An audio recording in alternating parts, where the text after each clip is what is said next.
This is Terry Bibo Night. We are reading C.S. Lewis's Prince Caspian, and we're on chapter 14, How All Were Very Busy. A little before 2 o'clock, Trumpkin and the Badger sat with the rest of the creatures at the wood's edge, looking across at the gleaming line of Miraz's army, which was about 2 arrow shots away. In between, a square space of level grass had been staked for the combat. At the 2 far corners stood Glozell and Caspian, with drawn swords. At the near corners were giant Wimbleweather and the bulgy bear, who, in spite of all their warnings, was sucking his paws and looking, to tell the truth, uncommonly silly. To make up for this, Glenstorm, on the right side of the list, stock still except when he stamped a hind hoof occasionally on the turf, looked much more imposing than the Telmarine Baron who faced him on the left. Peter had just shaken hands with Edmund and the doctor, and was now walking down to the combat. It was like the moment before the pistol goes at an important race, but very much worse. "I wish Aslan had turned up before it came to this," said Trumpkin. "So do I," said Trufflehunter, "but look behind you." "Crows and crockery," muttered the dwarf as soon as he had done so. "What are they? Huge people, beautiful people, like gods and goddesses and giants. Hundreds and thousands of them closing in behind us. What are they?" "It's the Dryads and Hamadryads and Sylvans," said Trufflehunter. "Aslan has waked them." Said the dwarf. "That'll be very useful if the enemy try any treachery, but it won't help the High King very much if Miraz proves handier with his sword." The Badger said nothing, for now Peter and Miraz were entering the lists from opposite ends, both on foot, both in chain shirts with helmets and shields. They advanced till they were close together. Both bowed and seemed to speak, but it was impossible to hear what they said. Next moment the 2 swords flashed in the sunlight. For a second the clash could be heard, but it was immediately drowned, because both armies began shouting like crowds at a football match. "Well done, Peter, well done," shouted Edmund as he saw Miraz reel back a whole pace and a half. "Follow it up, quick!" And Peter did, and for a few seconds it looked as if the fight might be won. But then Miraz pulled himself together, began to make real use of his height and weight. "Miraz, Miraz, the king, came the roar of the Telmarines. Caspian and Edmund grew white with sickening anxiety. "Peter is taking some dreadful knocks," said Edmund. "Hullo," said Caspian. "What's happening now?" "Both falling apart," said Edmund. "A bit blown, I expect. Watch. Now they're beginning again, more scientifically this time, circling round and round, feeling each other's defenses." "I'm afraid this Miraz knows his work," muttered the doctor. But hardly had he said this when there was much clapping and baying and throwing up of hoods among the old Narnians. It was nearly deafening. "What was it? What was it?" asked the doctor. "My old eyes missed it." "The High King had pricked him in the armpit," said Caspian, still clapping, "just where the armhole of the hauberk let the point through. First blood." "It's looking ugly again now, though," said Edmund. "Peter's not using his shield properly. He must be hurt in the left arm." It was only too true. Everyone could see that Peter's shield hung limp. The shouting of the Telmarines redoubled. "You've seen more battles than I," said Caspian. "Is there any chance now?" "Precious little," said Edmund. "I suppose he might just do it, with luck." "Oh, why did we let it happen at all?" said Caspian. Suddenly all the shouting on both sides died down. Edmund was puzzled for a moment. Then he said, "Oh, I see. They've both agreed to a rest. Come on, doctor. You and I may be able to do something for the High King." They ran down to the lists, and Peter came outside the ropes to meet them, his face red and sweaty, his chest heaving. "Is your left arm wounded?" asked Edmund. "It's not exactly a wound," Peter said. "I got the full weight of his shoulder on my shield, like a load of bricks, and the rim of the shield drove into my wrist. I don't think it's broken, but it might be a sprain. If you could tie it up very tight, I think I could manage." While they were doing this, Edmund asked anxiously, "What do you think of him, Peter?" "Tough," said Peter, "very tough. I have a chance if I can keep him on the hop till his weight and short wind come against him, in this hot sun, too. To tell the truth, I haven't much chance else. Give my love to everyone at home, Ed, if he gets me. Here he comes into the lists again. So long, old chap. Goodbye, doctor. And I say, Ed, say something specially nice to Trumpkin. He's been a brick." Edmund couldn't speak. He walked back with the doctor to his own lines with a sick feeling in his stomach. But the new bout went well. Peter now seemed to be able to make some use of his shield, and he certainly made good use of his feet. He was almost playing tag with Miraz now, keeping out of range, shifting his ground, making the enemy work. "Coward!" booed the Telmarines. "Why don't you stand up to him? Don't you like it, huh? Thought you'd come to fight, not dance. Hey!" "Oh, I do hope he won't listen to them," said Caspian. "Not he," said Edmund. "You don't know him." "Oh!" For Mirez had got in a blow at last on Peter's helmet. Peter staggered, slipped sideways, and fell on one knee. The roar of the Telmarines rose like the noise of the sea. "Now, Mirez!" they yelled. "Now! Quick! Quick! Kill him!" But indeed there was no need to egg the usurper on. He was on top of Peter already. Edmund bit his lips till the blood came as the sword flashed down on Peter. It looked as if it would slash off his head. Oh, thank heaven. It had glanced down his right shoulder. The dwarf-wrought mail was sound and did not break. "Great Scott!" cried Edmund. "He's up again. Peter! Go to it, Peter!" "I couldn't see what happened," said the doctor. "How did he do it?" "Grabbed Mirez's arm as it came down," said Trumpkin, dancing with delight. "There's a man for you. Uses his enemy's arm as a ladder. The High King! The High King! Up, old Narnia!" "Look," said Truffle Hunter. "Mirez is angry." "It's good." They were certainly at it, hammer and tongs now, such a flurry of blows that it seemed impossible for either not to be killed. As the excitement grew, the shouting almost died away. The spectators were holding their breath. It was most horrible and most magnificent. A great shout arose from the old Narnians. Mirez was down, not struck by Peter, but face downwards, having tripped on a tussock. Peter stepped back, waiting for him to rise. "Oh, bother, bother, bother," said Edmund to himself. "Need he be as gentlemanly as all that? I suppose he must. Comes of being a knight and a high king. I suppose it is what Aslan would like, but that brute will be up again in a minute, and then—" But that brute never rose. Lords Glozell and Caspian had their own plans ready. As soon as they saw their king down, they leaped into the lists, crying, "Treachery! Treachery! The Narnian traitor has stabbed him in the back while he lay helpless. To arms! To arms, Telmar!" Peter hardly understood what was happening. He saw two big men running toward him with drawn swords. Then the third Telmarine had leaped over the ropes on his left. "To arms, Narnia! Treachery!" Peter shouted. If all three had set upon him at once, he would never have spoken again. But Glozell stopped to stab his own king dead where he lay. "That's for your insult this morning," he whispered as the blade went home. Peter swung to face Caspian, slashed his legs from under him, and with the back cut of the same stroke, walloped off his head. Edmund was now at his side, crying, "Narnia! Narnia, the lion!"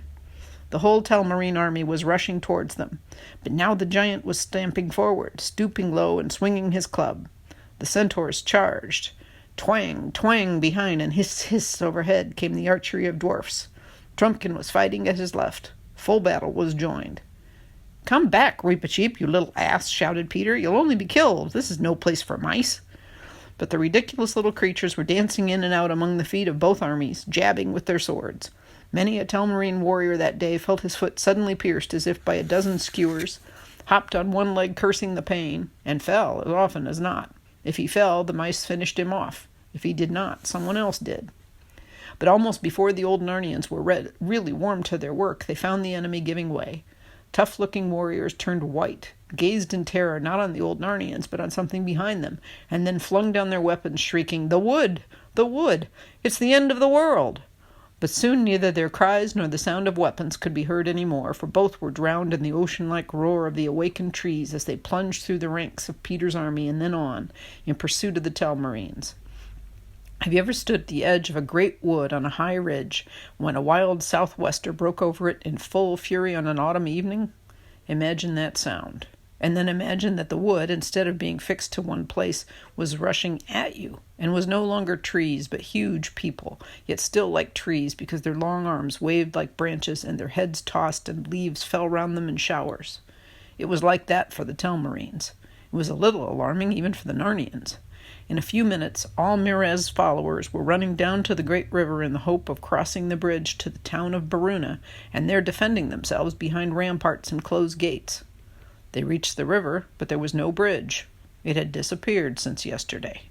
Then utter panic and horror fell upon them, and they all surrendered. But what had happened to the bridge? Early that morning, after a few hours' sleep, the girls had waked to see Aslan standing over them and to hear his voice saying, "We will make holiday." They rubbed their eyes and looked round them. The trees had all gone, but could still be seen moving away toward Aslan's howe in a dark mass. Bacchus and the Maeonids his fierce madcap girls, and Silenus were still with them. Lucy, fully rested, jumped up. Everyone was awake, everyone was laughing. Flutes were playing, cymbals clashing. Animals, not talking animals, were crowding in upon them from every direction. "What is it, Aslan?" said Lucy, her eyes dancing and her feet wanting to dance. "Come, children," said he, "ride on my back again today." "Oh, lovely!" cried Lucy, and both girls climbed onto the warm golden back as they had done no one knew how many years before. Then the whole party moved off, Aslan leading, Bacchus and his Maenads leaping, rushing, and turning somersaults, the beasts frisking round them, and Silenus and his donkey bringing up the rear. They turned a little to the right, raced down a steep hill, and found the long bridge of Beruna in front of them. Before they'd begun to cross it, however, up out of the water came a great wet bearded head, larger than a man's, crowned with rushes. It looked at Aslan, and out of its mouth a deep voice came. "Hail, Lord," it said, "loose my chains." "Who on earth is that?" whispered Susan. "I think it's the river god, but hush," said Lucy. "Bacchus," said Aslan, "deliver him from his chains." "That means the bridge, I expect," thought Lucy. And so it did. Bacchus and his people splashed forward into the shallow water, and a minute later the most curious things began happening. Great strong trunks of ivy came curling up all the piers of the bridge, growing as quickly as a fire grows, wrapping the stones round, splitting, breaking, separating them. The walls of the bridge turned into hedges, gay with hawthorn for a moment, and then disappeared as the whole thing, with a rush and a rumble, collapsed into the swirling water. With much splashing, screaming, and laughter, the revelers waded or swam or danced across the ford. "Hooray! It's the fords of Beruna again now!" cried the girls, and up the bank on the far side and into the town. Everyone in the streets fled before their faces. The first house they came to was a school, a girls' school, where a lot of Narnian girls with their hairs done very tight and ugly tight collars round their neck and thick tickly stockings on their legs were having a history lesson. The sort of history that was taught in Narnia under Mira's rule was duller than the truest history you ever read and less true than the most exciting adventure story. "If you don't attend, Gwendolen," said the mistress, "and stop looking out of the window, I shall have to give you an order mark." "But please, Miss Frizzle," began Gwendolen. "Did you hear what I said, Gwendolen?" asked Miss Frizzle. "But please, Miss Frizzle," said Gwendolen, "there's a lion." "Take 2 order marks for talking nonsense," said Miss Frizzle. "And now—" A roar interrupted her. Ivy came curling in at the windows of the classroom. The walls became a mass of shimmering green, and leafy branches arched overhead where the ceiling had been. Miss Frizzle found she was standing on grass in a forest glade. She clutched at her desk to steady herself, and found that the desk was a rose bush. Wild people, such as she had never even imagined, were crowding round. Then she saw the lion, screamed, and fled, and with her fled her class, who were mostly dumpy, prim little girls with fat legs. Gwendolen hesitated. "You'll stay with us, sweetheart?" said Aslan. "Oh, may I?" Thank you, said Gwendolen. Instantly she joined hands with 2 of the Maenads, who whirled her round in a merry dance, and helped her take off some of the unnecessary and uncomfortable clothes that she was wearing. Wherever they went in the little town of Beruna, it was the same. Most of the people fled. A few joined them. When they left the town, they were a larger and a merrier company. They swept on across the level fields on the north bank or left bank of the river, and at every farm animals came out to join them. Saddled donkeys who had never known joy grew suddenly young again. Chained dogs broke their chains. Horses kicked their carts to pieces and came trotting along with them, clop, clop, kicking up the mud and whinnying. At a well in a yard they met a man who was beating a boy.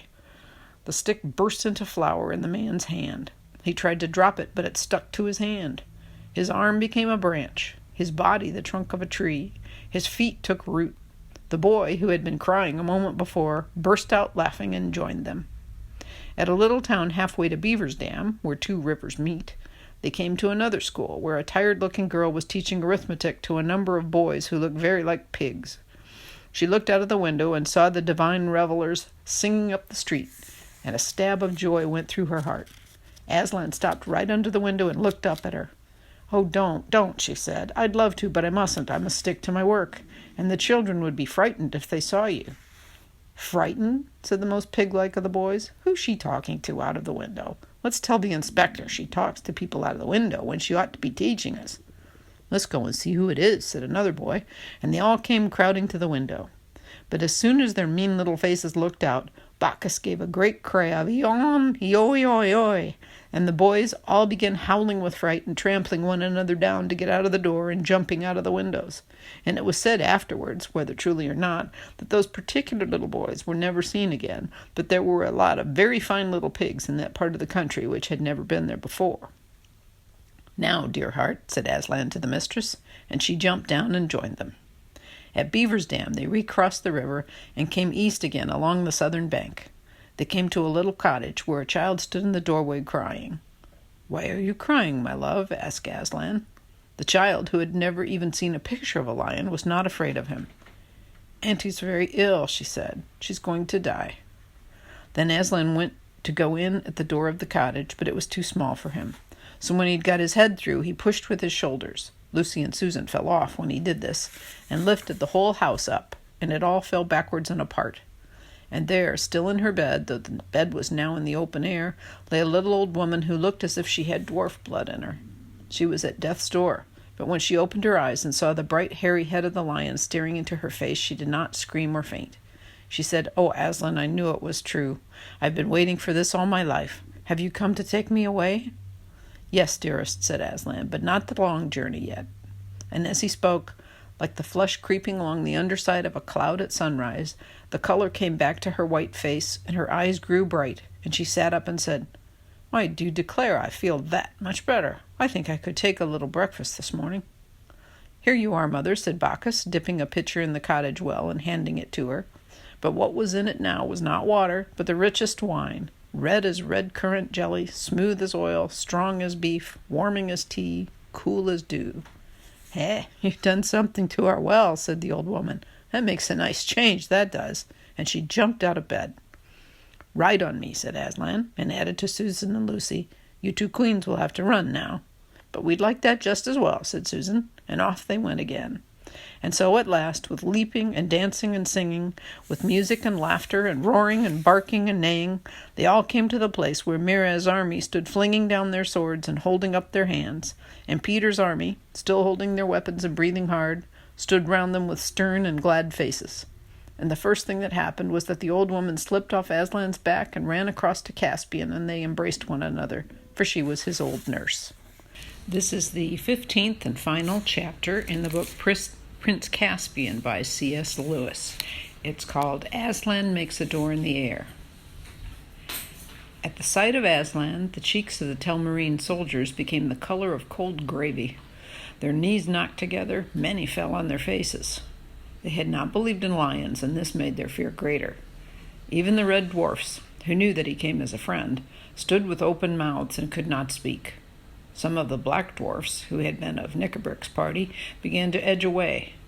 But all the talking beasts surged round the lion with purrs and grunts and squeaks and whinnies of delight, fawning on him with their tails, rubbing against him, touching him reverently with their noses, and going to and fro under his body and between his legs. If you have ever seen a little cat loving a big dog whom it knows and trusts, you will have a pretty good picture of their behavior. Then Peter, leading Caspian, forced his way through the crowd of animals. "This is Caspian, sir," he said. And Caspian knelt and kissed the lion's paw. "Welcome, Prince," said Aslan. "Do you feel yourself sufficient to take up the kingship of Narnia?" I don't think I do, sir," said Caspian. "I'm only a kid." "Good," said Aslan. "If you had felt yourself sufficient, it would have been a proof that you were not. Therefore, under us and under the High King, you shall be King of Narnia, Lord of Cair Paravel, and Emperor of the Lone Islands. You and your heirs while your race lasts. And your coronation, what have we here?" For at that moment a curious little procession was approaching. 11 mice, 6 of whom carried between them something on a litter made of branches, but the litter was no bigger than a large atlas. No one has ever seen mice more woebegone than these. They were plastered with mud, some with blood too, and their ears were down, and their whiskers drooped, and their tails dragged in the grass, and their leader piped on his slender pipe a melancholy tune. On the litter lay what seemed little better than a damp heap of fur, all that was left of Reepicheep. He was still breathing, but more dead than alive, gashed with innumerable wounds, one paw crushed, and where his tail had been, a bandaged stump. "Now, Lucy," said Aslan. Lucy had her diamond bottle out in a moment. Though only a drop was needed on each of Reepicheep's wounds, the wounds were so many that there was a long and anxious silence before she had finished, and the Master Mouse sprang from the litter.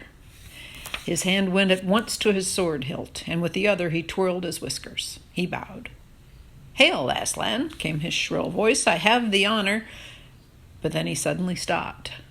The fact was that he still had no tail. Whether that Lucy had forgotten it, or that her cordial, though it could heal wounds, could not make things grow again. Reepicheep became aware of his loss as he made his bow. Perhaps it altered something in his balance. He looked over his right shoulder. Failing to see his tail, he strained his neck further till he had to turn his shoulders, and his whole body followed. But by that time his hindquarters had turned too and were out of sight. Then he strained his neck, looking over his shoulder again, with the same result. Only after he had turned completely round 3 times did he realize the dreadful truth. "I am confounded," said Reepicheep to Aslan. "I am completely out of countenance. I must crave your indulgence for appearing in this unseemly fashion." "It becomes you very well, small one," said Aslan. "All the same," replied Reepicheep, "if anything could be done, perhaps Her Majesty—" and here he bowed to Lucy. "But what do you want with a tail?" asked Aslan. "Sir," said the mouse, "I can eat and sleep and die for my king without one. But a tail is the honor and glory of a mouse." "I have sometimes wondered, friend," said Aslan, "whether you do not think too much about your honor." "Highest of all kings," said Reepicheep, "permit me to remind you that a very small size has been bestowed on us mice, and if we did not guard our dignity, some, who weigh worth by inches, would allow themselves very unsuitable pleasantries at our expense. That is why I have been at some pains to make it known that no one who does not wish to feel this sword as near his heart as I can reach shall talk in my presence about traps or toasted cheese or candles. No, sir, not the tallest fool in Narnia." Here he glared very fiercely up at Wimbleweather, but the giant, who was always a stage behind everyone else, had not yet discovered what was being talked about down at his feet, and so missed the point. "Why have your followers all drawn their swords, may I ask?" said Aslan. "May it please your high majesty," said the second mouse, whose name was Peepicheek, "we are all waiting to cut off our own tails if our chief must go without his. We will not bear the shame of wearing an honor which is denied to the high mouse." "Ah!" roared Aslan, "you have conquered me. You have great hearts. Not for the sake of your dignity, Reepicheep, but for the love that is between you and your people, and still more for the kindness your people showed me long ago when you ate away the cords that bound me on the stone table. And it was then, though you have long forgotten it, that you began to be talking mice. You shall have your tail again." Before Aslan had finished speaking, the new tail was in its place.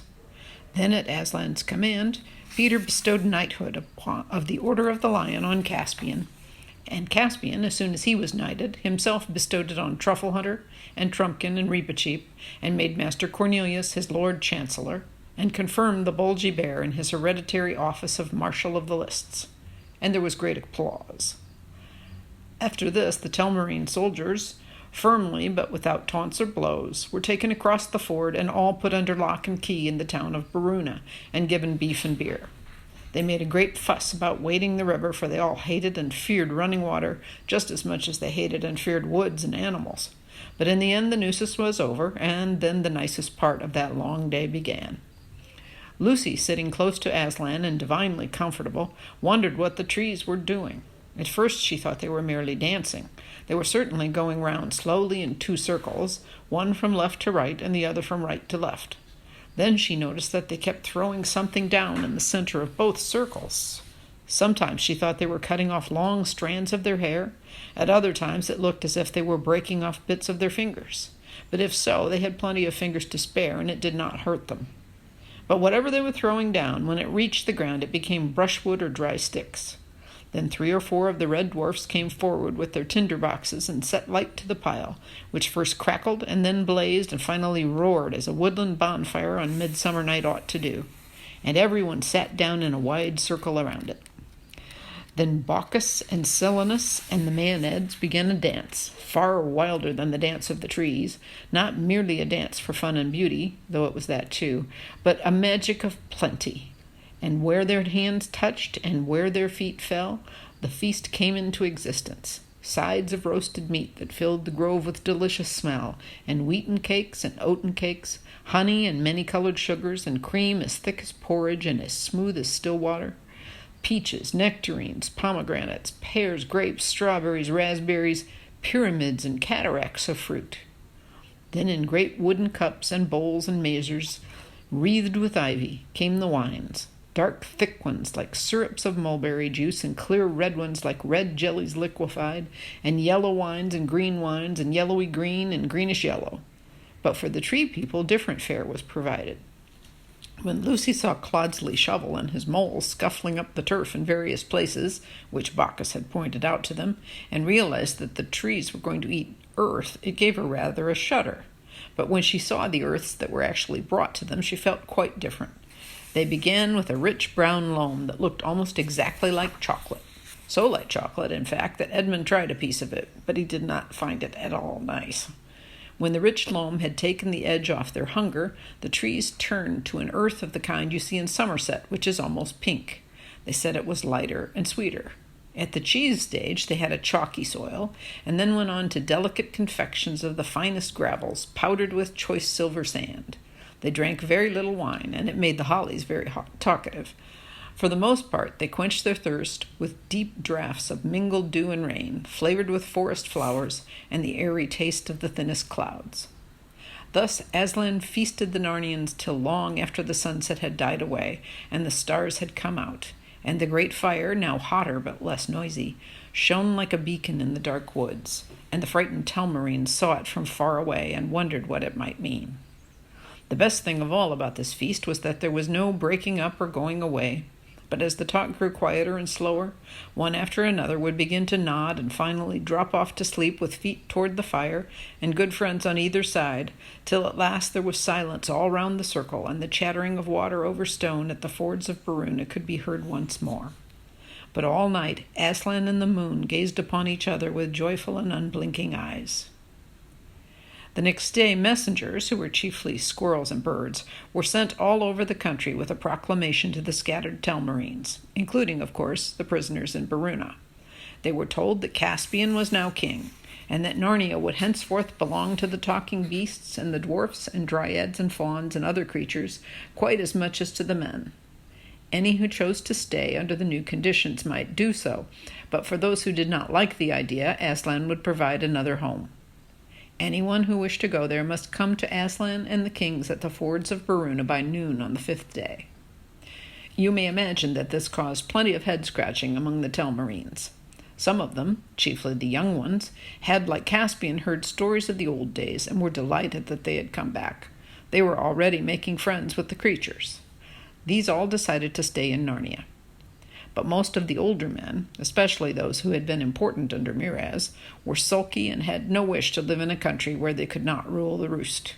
Live here with a lot of bloomin' performing animals? No fear, they said. And ghosts, too, some added with a shudder. That's what those there dryads really are. It's not canny. Then they were also suspicious. I don't trust 'em, they said. Not with that awful lion and all. He won't keep his claws off as long, you'll see. But then they were equally suspicious of his offer to give them a new home. Take us off to his den and eat us one by one, most likely, they muttered. The more they talked to one another, the sulkier and more suspicious they became. But on the appointed day, more than half of them turned up. At one end of the glade, Aslan had caused to be set up 2 stakes of wood, higher than a man's head and about 3 feet apart. A third and lighter piece of wood was bound across them at the top, uniting them, so that the whole thing looked like a doorway from nowhere into nowhere. In front of this stood Aslan himself, with Peter on his right and Caspian on his left. Grouped around them were Susan and Lucy, Trumpkin and Truffle Hunter, the Lord Cornelius, Glenstorm, Reepicheep, and others. The children and the dwarfs had made good use of the royal wardrobe in what had been the castle of Miraz and was now the castle of Caspian, and what with silk and cloth of gold, with snowy linen glancing through slashed sleeves, with silver mail shirts and jeweled sword hilts, with gilt helmets and feathered bonnets, they were almost too bright to look at. Even the beasts wore rich chains about their necks. Yet nobody's eyes were on them or the children. The living and strokable gold of Aslan's mane outshone them all. The rest of the old Narnians stood down each side of the glade. At the far end stood the Telmarines. The sun shone brightly, and pennants fluttered in the light wind. "Men of Telmar," said Aslan, "you who seek a new land, hear my words. I will send you all to your own country, which I know and you do not." "We don't remember Telmar. We don't know where it is. We don't know what it is like," grumbled the Telmarines. "You came into Narnia out of Telmar," said Aslan, "but you came into Telmar from another place. You do not belong in this world at all. You came hither, certain generations ago, out of that same world to which the High King Peter belongs." At this, half the Telmarines began whimpering. There you are, told you so, he's going to kill us all, send us right out of the world." And the other half began throwing out their chests and slapping one another on the back and whispering, "There you are. I'd have guessed we didn't belong to this place with all its queer, nasty, unnatural creatures. We're of royal blood, you'll see." And even Caspian and Cornelius and the children turned to Aslan with looks of amazement on their faces. "Peace," said Aslan in the low voice which was nearest to his growl. The earth seemed to shake a little, and every living thing in the grove became still as a stone. "You, Sir Caspian," said Aslan, "might have known that you could be no true king of Narnia unless, like the kings of old, you were a son of Adam and came from the world of Adam's sons. And so you are. Many years ago in that world, in a deep sea of that world, which is called the South Sea, a shipload of pirates were driven by storm on an island, and there they did as pirates would, killed the natives and took the native women for their wives, made palm wine and drank and were drunk and lay in the shade of the palm trees, and woke up and quarreled and sometimes killed one another. And in one of these frays 6 were put to flight by the rest, and fled with their women into the center of the island and up a mountain, and went, as they thought, into a cave to hide. But it was one of the magical places of that world, one of the chinks or chasms between that world and this. There were many chinks or chasms between worlds in old times, but they've grown rarer. This was one of the last. I do not say the last. And so they fell or rose or blundered or dropped right through and found themselves in this world, in the land of Telmar, which was then unpeopled. But why it was unpeopled is a long story. I will not tell it now. In Telmar, their descendants lived and became a fierce and proud people, and after many generations there was a famine in Telmar, and they invaded Narnia, which was then in some disorder, but that also would be a long story, and conquered it and ruled it. Do you mark all this well, King Caspian?" "I do indeed, sire," said Caspian. "I was wishing that I came of a more honorable lineage." "You come of the Lord Adam and the Lady Eve," said Aslan, "and that is both honor enough to erect the head of the poorest beggar and shame enough to bow the shoulders of the greatest emperor in earth. Be content." Caspian bowed. "And now," said Aslan, "you men and women of Telmar, will you go back to that island in the world of men from which your fathers first came? It is no bad place. The race of those pirates who first found it has died out, and it is without inhabitants. There are good wells of fresh water and fruitful soil, and timber for building, and fish in the lagoons, and the other men of that world have not yet discovered it. The chasm is open for your return, but this I must warn you. Once you've gone through, it will close behind you forever. There will be no more commerce between the worlds by that door." There was silence for a moment. Then a burly, decent-looking fellow among the Telmarine soldiers pushed forward and said, "Well, I'll take the offer." "It is well chosen," said Aslan, "and because you have spoken first, strong magic is upon you. Your future in that world shall be good. Come forth." The man, now a little pale, came forward. Aslan and his court drew aside, leaving him free access to the empty doorway of the stakes. "Go through it, my son," said Aslan, bending toward him and touching the man's nose with his own. As soon as the lion's breath came about him, a new look came across the man's eyes. Startled, but not unhappy, as if he were trying to remember something. Then he squared his shoulders and walked into the door. Everyone's eyes were fixed on him. They saw the 3 pieces of wood, and through them the trees and grass and sky of Narnia. They saw the man between the doorposts. Then in 1 second he had vanished utterly. From the other end of the glade, the remaining Telmarines set up a wailing. "Oh, what's happened to him? Do you mean to murder us? We won't go into that way." And then one of the clever Telmarines said, "We don't see any other world through those sticks. If you want us to believe in it, why doesn't one of you go? All your own friends are keeping well away from the sticks." Instantly, Reepicheep stood forward and bowed. "If my example can be of any service, Aslan," he said, "I will take 11 mice through that arch at your bidding without a moment's delay." "Nay, little one," said Aslan, laying his velvet paw ever so lightly on Reepicheep's head. "They would do dreadful things to you in that world. They would show you at fairs. It is others who must lead." "Come on," said Peter suddenly to Edmund and Lucy. "Our time's up." "What do you mean?" said Edmund. "This way," said Susan, who seemed to know all about it. "Back into the trees. We've got to change." "Change what?" asked Lucy. "Our clothes, of course," said Susan. "Nice fools we look on the platform of an English station in these." "But our other things are at Caspian's castle," said Edmund. "No, they're not," said Peter, still leading the way into the thickest wood. "They're all here. They were brought down in bundles this morning. It's all arranged." "Was that what Aslan was talking to you and Susan about this morning?" asked Lucy. "Yes, that and other things," said Peter, his voice very solemn. "I can't tell it to you all. There were things he wanted to say to Sue and me because we're not coming back to Narnia." "Never?" cried Edmund and Lucy in dismay. "Oh, you two are," answered Peter. "At least, from what he said, I'm pretty sure he means you to get back someday. But not Sue and me. He says we're getting too old." "Oh, Peter," said Lucy, "what awful bad luck. Can you bear it?" "Well, I think I can," said Peter. It's all rather different from what I thought. You'll understand when it comes to your last time. But quick, here are our things." It was odd and not very nice to take off their royal clothes and to come back into their school things, not very fresh now, into that great assembly. One or two of the nastier Telmarines jeered, but the other creatures all cheered and rose up in honor of Peter the High King and Queen Susan of the Horn and King Edmund and Queen Lucy. There were affectionate and, on Lucy's part, tearful farewells with all their old friends, animal kisses and hugs from Bulgy Bears, and hands wrung by Trumpkin, and a last tickly, whiskerish embrace with Truffle Hunter. And of course Caspian offered the horn back to Susan, and of course Susan told him to keep it.